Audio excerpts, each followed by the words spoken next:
নেতা মন্ত্রীদের পর এবার স্ক্যানারের সঙ্গীরা শহর কলকাতায় ফের একযোগে হানা ইডির। রেশন দুর্নীতির লাভের গুড় কাদের পকেটে, উৎস খুঁজতে দিনভর চলল তল্লাশি। এদিনও বাহিনীর ঘেরাটোপে নিশ্ছিদ্র নিরাপত্তায় চলে অভিযান।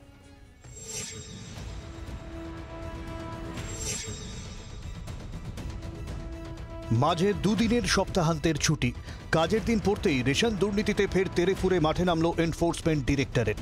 মন্ত্রী বিধায়ক নেতার বাড়িতে হানার দুদিন পর ফের শহরের বেশ কয়েকটি জায়গায় ম্যারাথন তল্লাশি। জেলে বালু বাকিবুর, হেফাজতে শঙ্কর আঢ্য।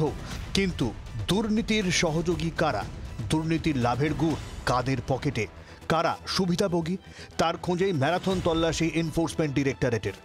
সল্টলেকের সেক্টর 5-এ শঙ্কর আঢ্যর সিএর অফিসে চলে খানা তল্লাশি। চৌরঙ্গিতে শঙ্করের বিদেশি মুদ্রা বিনিময়ের অফিসেও হানা। তল্লাশি চলে মার্কুই স্ট্রিট, কলিন স্ট্রিটেও। বালু বাকিবুর গ্রেপ্তারের পরেই ইডি দাবি করেছিল ধান কেনা থেকে রেশন বন্টনে কয়েক হাজার কোটি দুর্নীতি হয়েছে। শঙ্কর আঢ্যকে হেফাজতে নিতে আরও বিস্ফোরক তথ্য আদালতে জমা দিয়েছেন তদন্তকারীরা। তাতে ইডির দাবি রেশন বন্টনে প্রায় 20,000 কোটির দুর্নীতি। বহু মানি এক্সচেঞ্জার সংস্থায় 20,000 কোটি জমা। এই টাকা রেশন দুর্নীতির বলে অনুমান তদন্তকারীদের। বিদেশি মুদ্রার ব্যবসা দেখানো হলেও প্রয়োজনীয় নথি নেই। পাসপোর্ট, ট্রাভেলার্স টিকিটের মতো নথি দেওয়া হয়নি। 20,000 কোটির মধ্যে 9 থেকে 10,000 কোটি জ্যোতিপ্রিয়র টাকা। এই 9 থেকে 10,000 কোটি টাকা বিদেশি মুদ্রায় পরিবর্তন করা হয়েছিল। 2,000 কোটি টাকা পাঠানো হয়েছে দুবাইয়ে।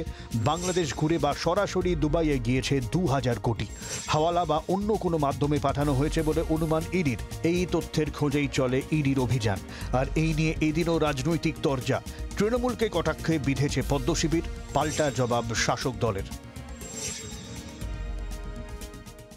আনন্দ মঠের থেকেও রোমাঞ্চকর কাহিনী তৃণমূলের চুরির কাহিনী আগামী দিনে বেরোবে। এবং আমি কুণাল ঘোষের লেখালেখির অভ্যেস আছে, ওনাকে অনুরোধ করবো চুরি নিয়ে, চুরির সাতকাহন বলে একটি কাব্যগ্রন্থ রচনার জন্য। দুর্নীতি হয়নি এমন কোনো জায়গা পশ্চিমবঙ্গে নেই।